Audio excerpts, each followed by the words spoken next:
So welcome all students. Students, in the previous lecture we have covered the Big Five model of personality. So in this lecture we are going to do Sigmund Freud's theory. Look, Sigmund Freud was a one जिसने personality पे बहुत research की और बहुत सारे aspects personality के ये सामने लेकर आए। तो इन्होंने पर्सनालिटी के कुछ लेवल्स दिए और स्ट्रक्चर ऑफ पर्सनालिटी के बारे में कुछ बताया जिसका बहुत इन्फ्लुएंस रहा। तो ये थ्योरी काफ़ी फेमस थ्योरी रही थी, इसलिए एग्ज़ाम व्यू पॉइंट से भी इम्पॉर्टेंट थ्योरी है, तो इसे हमें डिटेल में पढ़ना है। So let's start. So according to Freud, जो हमारा ह्यूमन माइंड होता है वो 3 लेवल्स में डिवाइड होता है। जो हमारा ह्यूमन माइंड है that is basically divided into 3 levels. First is your conscious level, second is your pre conscious level and third is your unconscious level. So let's discuss it in detail. What is conscious mind? हमने word सुना है conscious. Conscious क्या होता है? जब मैं मेरे पूरे होश में हूँ that is I am conscious, है ना। मतलब मुझे पता है कि मैं तुम्हें ये सब्जेक्ट पढ़ा रही हूँ या मैं इस टॉपिक के बारे में बोल रही हूँ, that is my conscious mind. जो उस टाइम पे मैं रिकॉल कर पा रही हूँ दैट इज़ कॉन्शियस। जिस टाइम पे मैं मुझसे जो पूछा जा रहा है मैंने उसको रिकॉल कर लिया। मतलब मुझे पूछा जा रहा है मैं कौन सा सब्जेक्ट पढ़ा रही हूँ, मैं ऑर्गेनाइजेशन बिहेवियर पढ़ा रही हूँ। मैं कौन सा टॉपिक पढ़ा रही हूँ, मैं पर्सनालिटी टॉपिक पढ़ा रही हूँ।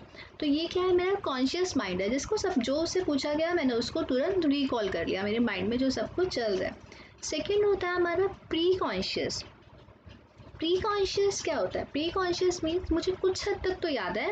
मतलब मैं जब अपने माइंड पे स्ट्रेस दे रही हूँ ना या मैं सोच रही हूँ ना तो मैं उस चीज़ को याद कर पा रही हूँ, that is a pre conscious part, है ना। कॉन्शियस क्या होता है? जब मैं कॉन्शियस हूँ, मैं पूरे अपने होश में हूँ, मुझे सब पता है ना। प्री कॉन्शियस मतलब मैं जिस चीज़ पे माइंड पे प्रेशर डाल रही हूँ, माइंड पे मतलब यूज़ कर रही हूँ, माइंड को सोच पा रही हूँ उस टाइम पे, तो मैं सोच के उसको याद भी कर पा रही हूँ कि हाँ ऐसा था, तो that is my pre conscious mind. And unconscious is, unconscious means मुझे कुछ भी उससे रिलेटेड कुछ भी याद नहीं है। तो फ्रॉड क्या बोलते हैं कि अनकॉन्शियस बेसिकली होता तो वही है जो हम सब कुछ भूल चुके हैं, हमें कुछ याद नहीं है, लेकिन अनकॉन्शियस का अफेक्ट हमारी पर्सनालिटी पे फिर भी कहीं ना कहीं रहता है। मतलब हो सकता है मैं वो चीज़ें भूल गई हूँ बट उसका इन्फ्लुएंस मेरी पर्सनालिटी पे आज भी है। फाइन, अब इसको मैं थोड़ा एग्जाम्पल्स के साथ क्लियर करती हूँ तो हमें अच्छे से क्लियर हो जाएगा कॉन्शियस माइंड क्या है या कॉन्शियस लेवल क्या है। जैसे सपोज मैंने तुम्हें पूछा कि who is your class teacher, तो तुमने मुझे आंसर कर दिया कि पर्टिकुलर ये जो टीचर है ये मेरी क्लास टीचर है ना। इसका मतलब वो क्या है? कॉन्शियस। जैसे ही मैंने तुमसे क्वेश्चन पूछा या जैसे ही मैंने तुमसे पूछा तुमने उसको रिकॉल कर लिया, दिस इज कॉन्शियस पार्ट। यहाँ पे क्लियर हुआ कॉन्शियस क्या है? कॉन्शियस जिसको हम रिकॉल कर पा रहे हैं, जिसको हम इमीडिएटली याद कर पा रहे हैं। फाइन, कुछ भी हो सकता है, वो कोई भी थॉट हो सकता है, कोई भी विश हो सकती है, एनीथिंग जिसको मैं रिकॉल कर पा रही हूँ। प्री कॉन्शियस मीन्स, अब जैसे मैंने बोला कि लास्ट सेमेस्टर में तुमने कौन कौन से सब्जेक्ट्स पढ़े थे, दैट इज़ तुमने थोड़ा सोचा, दिमाग पर थोड़ा प्रेशर डाला और तुम्हें उस टाइम पे रिकॉल हो गया कि हाँ ये सब्जेक्ट मैंने पढ़ा है। या सपोज मैंने बोला ये पर्टिकुलर सब्जेक्ट तुम्हें कौन सा टीचर पढ़ाता था, तो तुमने सोचा और तुमने मुझे सोच के आंसर दे दिया, that is pre conscious mind. Pre conscious का मतलब क्या हुआ? जिसको हम रिकॉल तो कर पा रहे हैं बट मतलब वो बिल्कुल हम ये नहीं बोल सकते कि हम अनअवेयर हैं उस चीज़ से, बट उसको हम याद तो कर पा रहे हैं, बट उसके लिए मुझे थोड़ा सा अपनी मेमोरी को मुझे उसको रिकॉल करने में थोड़ा टाइम लगा। समझ गए प्री कॉन्शियस क्या है? मतलब ऐसी memories that are not a part of current thoughts but are somewhere in my mind. मतलब अभी करेंट थॉट में नहीं है, वो अभी मेरे दिमाग में नहीं चल रही है बट कहीं ना कहीं मेरे माइंड में वो चीज़ें हैं। और जब मैं अपने माइंड को मतलब मैं उन चीज़ों को रिकॉल करना चाह रही हूँ तो मैं अपने माइंड को यूज़ करके उनको रिकॉल कर भी पा रही हूँ। Fine, third is your unconscious mind ना। What is unconscious? मतलब मैं बिल्कुल भूल गई। सपोज मुझसे कोई पूछ रहा है कि मैं जब 4th क्लास में थी या जब मैं 3rd क्लास में थी तो मेरी क्लास में कौन मेरी क्लास टीचर थी, तो मुझे बिल्कुल याद ही नहीं आ रहा है कि कौन मेरी क्लास टीचर थी। तो this is unconscious. Unconscious mean जो ऐसे थॉट्स, ऐसी चीज़ें जो मेरे माइंड से बिल्कुल चली गई हैं, मैं उनके बारे में अभी बिल्कुल अनअवेयर हूँ। कोई भी मेमोरी, कोई भी एक्सपीरियंस, कोई भी फीलिंग जिसको अब मैं बिल्कुल भूल चुकी हूँ, दैट इज़ अनकॉन्शियस। बट उस अनकॉन्शियस चीज़ का जो अफेक्ट है वो कहीं ना कहीं मेरी माइंड पे रह गया। ये लेवल्स किसने दिए हैं? फ्रॉड ने दिए हैं। तो अकॉर्डिंग टू हिम ये हमारे माइंड्स की जो है थ्री टाइप में हमारे जो ह्यूमन माइंड को डिवाइड करके उन्होंने बताया। फाइन। अब उन्होंने क्या बोला कि पर्सनालिटी का एक स्ट्रक्चर होता है, वो कहीं ना कहीं वो भी लेवल्स ऑफ कॉन्शियस के अकॉर्डिंगली लेवल, हमारे जो माइंड का जो लेवल है उसके साथ कहीं ना कहीं रिलेट होता है। इसको हम एक बार दोबारा पढ़ेंगे जब स्ट्रक्चर के साथ, तो और अच्छे से हमें क्लियर होगा। तो let's begin with structure of personality. देखो, अकॉर्डिंग टू फ्रॉड जो हमारा जो ह्यूमन पर्सनालिटी है वो 3 पार्ट्स में डिवाइड है। First is it, second is ego, third is super ego. ये 3 टाइप की हमारी ह्यूमन पर्सनालिटी होती है, तो हम तीनों को डिटेल में पढ़ेंगे। First will start with it. Mind ये क्या है? फ्रॉड्स ने हमारी ह्यूमन पर्सनालिटी को 3 पार्ट्स में डिवाइड किया गया अकॉर्डिंग टू हिम, कि जो हमारी पर्सनालिटी है वो 3 पार्ट्स में डिवाइड होती है। और वो क्या बोलता है, ये तीनों पर्सनालिटीज ऑलमोस्ट हर ह्यूमन बीइंग में होती है। जो हमने 3 पर्सनालिटीज हम पढ़ने वाले हैं, इड, सुपर ईगो और ईगो, ये सबकी पर्सनालिटी का पार्ट होती है। राइट, बट डिपेंड करता है कि किसके पास किस चीज़ के लिए कितना कितना ज़्यादा उस चीज़ को लेके वो पर्सनालिटी का पार्ट हमारे पास है। हो सकता है मेरा सुपर ईगो बहुत ज़्यादा है, हो सकता है मेरा इट बहुत ज़्यादा है, हो सकता है मेरा ईगो बहुत ज़्यादा है। तो इट इज़ कि हर पर्सन के अंदर ये पर्सनालिटी तो होती है तीनों टाइप्स की, डिपेंड्स किस में कितना ज़्यादा उसका रेशियो रह सकता है। तो हमें उसको बैलेंस कैसे करना है उससे रिलेटेड हम इसमें पढ़ेंगे। तो फर्स्ट जो है हमारा, दैट इज़ इट। इट क्या होता है? देखो, इट बेसिकली इट मतलब होता है जहाँ पे हमें प्लेजर चाहिए, जहाँ पे मुझे मेरी बात को पूरा करना है। बस मैं ये चाहती हूँ कि जो भी मैंने मुंह से निकाल दिया ना वो पूरा होना चाहिए। सपोज मैंने बोला कि मैं किसी टॉय शॉप पे गई, मुझे ना एक टॉय बहुत पसंद आया, तो मैंने बोला ये टॉय तो मुझे चाहिए। फिर सपोज मैंने देखा कोई फुटबॉल है, ये फुटबॉल तो मुझे चाहिए। मैंने उस शॉपकीपर से पूछा ये कितने रुपीज़ का फुटबॉल है? उसने मुझे बोला 10 rupees, and I don't have 10 rupees. तो अब मुझे मेरे दिमाग में क्या आएगा, ये तो मुझे चाहिए, मैं चोरी कर लेती हूँ इसको, है ना। तो ये क्या है, मुझे मेरा माइंड क्या कह रहा है कि जो भी मेरे माइंड में आ रही है ना, जो भी मेरी डिज़ायर है ना, मुझे उसको पूरा करना है। ये मेरी इसको क्या बोलेंगे हम, इट। जो हमें क्या बोलता है कि वर्क्स ऑन प्लेजर प्रिंसिपल। ये किस पे वर्क करता है? प्लेजर प्रिंसिपल पे। ये क्या बोलता है कि जो भी आपकी डिज़ायर्स है ना वो बस पूरी होनी चाहिए, वो किसी भी तरीके से हो। फाइन। सपोज मैंने बोला, देखो और एग्जांपल लेती हूँ। सपोज देखो मैं घर पे आई, मैंने फ्रिज का डोर ओपन किया, मुझे केक दिखा, है ना।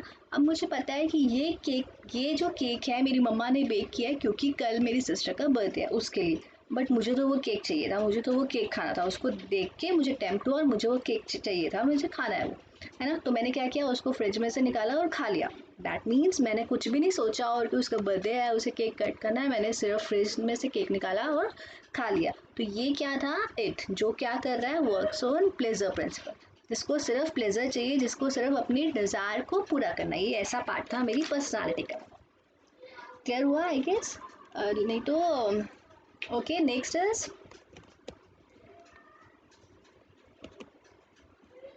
Super ego. सुपर ईगो क्या होता है? सुपर ईगो वर्क करता है मोरालिटी प्रिंसिपल्स पे।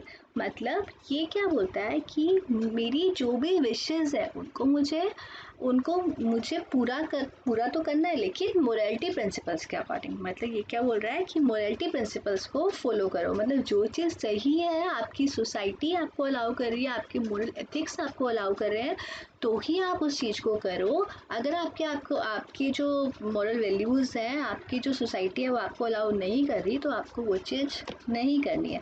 सपोज जैसे अभी मैंने इसमें केक का एग्जांपल दिया था, तो मैंने बोला मुझे तो फ्रिज में केक दिखा, मुझे उसे खाना था, तो मैंने उसे खा लिया। लेकिन सुपर ईगो क्या कह रहा है मुझे कि नहीं, मैं केक आज नहीं खाऊंगी, मुझे कल तक का वेट करना है, कल बर्थडे पे हम केक कट करेंगे और उसके बाद मैं उसको खा लूँगी। तो that is my super ego, जो मुझे कह रही है कि मोरालिटी प्रिंसिपल्स को फॉलो करो, मोरालिटी के साथ काम करो। क्लियर? दिस इज इट, जो मोरालिटी को दिस इज सुपर ईगो, जो मोरालिटी प्रिंसिपल पे वर्क कर रही है। Now third is ego. Ego हम जब अपनी बेसिक लैंग्वेज में जब सुनते हैं ईगो का वर्ड, वो हम क्या सुनते हैं? अहंकार। किसी को बहुत घमंड है, ईगो वो बोलते हैं। बट इसमें ईगो का मतलब वो नहीं है। ईगो क्या करता है? ईगो रियलिटी प्रिंसिपल पे वर्क करता है।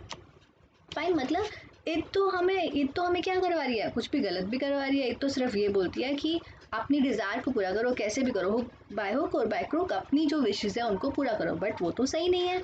सुपर ईगो हमें क्या बोल रही है, मोरालिटी प्रिंसिपल पे वर्क करा रही है, मतलब सब कुछ हम मोरालिटी के साथ देखेंगे, हो पा रहा है तो ठीक है, नहीं तो हम उसे छोड़ देंगे। लेकिन ईगो क्या कर रही है, उसमें हमें बैलेंस करवा रही है। फाइन, सुपर ईगो ने मुझे क्या बोला, वो केक मुझे नहीं खाना चाहिए। सुपर ईगो मुझे क्या बोल रही है, वर्क्स ऑन मोरालिटी प्रिंसिपल, मुझे वो केक नहीं खाना चाहिए। अब ईगो मुझे क्या कह रही है, ईगो मुझे कह रही है कि wait for one day, next day when the cake when will cut the cake, तब मैं उस केक को खा सकती हूँ। तो ईगो क्या कर रही है, बैलेंस को मेंटेन करवा रही है ईगो सुपर ईगो में।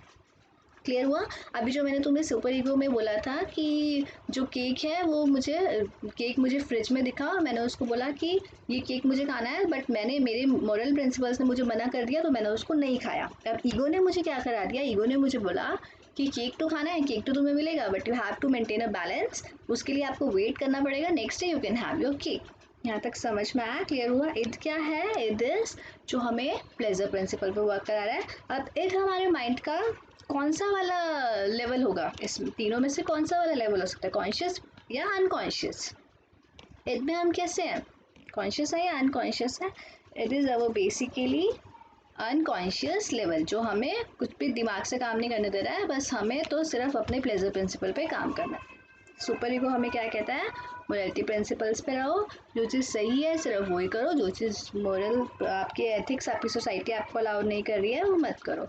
और ईगो हमें क्या कहता है कि we have to maintain a balance, हमें एक बैलेंस बना के रखना है। हम रियलिटी प्रिंसिपल पे यहाँ पे काम कर रहे हैं कि जो चीज़ जैसे सही है उसको हम उसी तरीके से करेंगे। सपोज जैसे मैंने एक एग्जांपल दिया था, अभी टॉय शॉप पे गई, मुझे फुटबॉल चाहिए थी, तो मुझे उसको चोरी नहीं करना है, बल्कि मुझे क्या करना है, ठीक है आज मेरे पास पैसे नहीं है, कल मैं पैसे लेकर आऊंगी तो मैं उस बॉल को लेके जाऊंगी। सो दैट इज ईगो, जो मुझे रियलिटी प्रिंसिपल पे काम करा रहा है। समझ गए? सुपर ईगो मुझे उस टाइम पे क्या कर रहा है, मना कर रहा है। जैसे तुमने कभी टीवी में भी देखा होगा कि एक पर्सन है, उसके ना राइट में भी और लेफ्ट में भी उसके से दो थॉट्स आ जाती है। एक बोलती है कि ये चीज़ सही है, ये चीज़ हमें कर लेनी चाहिए, दूसरी बोलती है कि नहीं ये चीज़ हमें नहीं करनी चाहिए, इसकी वजह से ऐसा होगा, इसकी वजह से वैसा होगा। तो एक हमारा जो होते हैं इविल आती है, एक हमें एक पॉजिटिव थॉट्स आती है, एक साइड पे हमें नेगेटिव थॉट्स आती है।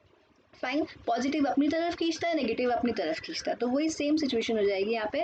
इधर हमें क्या बोल रहा है, जैसे भी कर लो, कुछ भी किसी भी तरीके से करो, बट अपनी सेटिस्फेक्शन को लो, अपना आपको सेटिस्फाई करो, जो चीज़ हमें चाहिए उसको ले लो। सुपर ईगो हमें क्या बोल रही है, मोरालिटी प्रिंसिपल पे रहो, जो चीज़ सही है सिर्फ वही करो, जो चीज़ सही नहीं है उसको छोड़ दो, उसको नहीं करो। ईगो हमें क्या कर रहा है, बैलेंस बनवा रहा है, रियलिटी प्रिंसिपल पे काम कर रहा है कि उस चीज़ को पॉजिटिव तरीके से देखो और फिर करो। जैसे एक और एग्जाम्पल देती हूँ, एग्जाम रूम में बैठे थे, है ना, एग्जाम रूम में बैठे हैं और पेपर हाथ में है और कुछ भी नहीं आ रहा है करने के लिए, तो एडा में उस टाइम पे क्या बोलेगी, बोलेगी कि सामने आगे वाले से कॉपी कर लो, पीछे वाले से कॉपी कर लो, जो पॉकेट्स में जो अगर कोई चिट है तो वो निकाल के उसमें से कर लो, बस हमारा मेन मोटिव क्या है, हमें तो इस एग्जाम में पास होना है, हम पास हो जाने चाहिए। फाइन, तो ये क्या कौन सा पर्सनैलिटी का पार्ट हो गया, 8 का। सुपर ईगो क्या बोलेगी, नहीं पास होना है तो फिर अपने ही दम पे हो, अपने ही तरीके से हो, चिटिंग करके कॉपी करके पास होने का क्या मतलब है, फिर तो हम फेल ही हो जाएंगे, हम केटी ले लेंगे। सो दिस इज सुपर ईगो, जो हमें उस टाइम पे रोक रही है, जो हमें उस टाइम मोरालिटी प्रिंसिपल पे काम करा रही है। और ईगो क्या है, जो हमें उस टाइम पे एक बैलेंस बनवाएगी, जो हमें बोलेगी कि जितना मुझे आता है मैं उतना काम करूंगी, उसके बाद मैं बाद में देखूंगी, अगर मैं कर पाऊंगी तो ठीक है, नहीं तो मैं ये एग्जाम को दोबारा रीअपियर होके फिर से क्लियर कर लूंगी। So this is reality principle, जो मुझे उस टाइम पे बैलेंस को मेंटेन करा रहा है। तो होप ये टॉपिक अच्छे से क्लियर हो गया होगा, structure of personality and level of consciousness. तो ये क्या थी, बेसिकली ये थ्योरी थी जो सेगमेंट ने थ्योरी दी थी पर्सनालिटी पे। तो इस थ्योरी में इतना ही हमें पढ़ना है। अगर कुछ डाउट आता है तो let me know in the comment section, else we will start with the next topic, the next video will start with the next topic, that is personality attributes. This is again the most important topic, personality attributes and the impact on behavior in organization. personality attributes क्या होते हैं और उनका हमारे behavior पे क्या effect पड़ता है। So till then, take care students.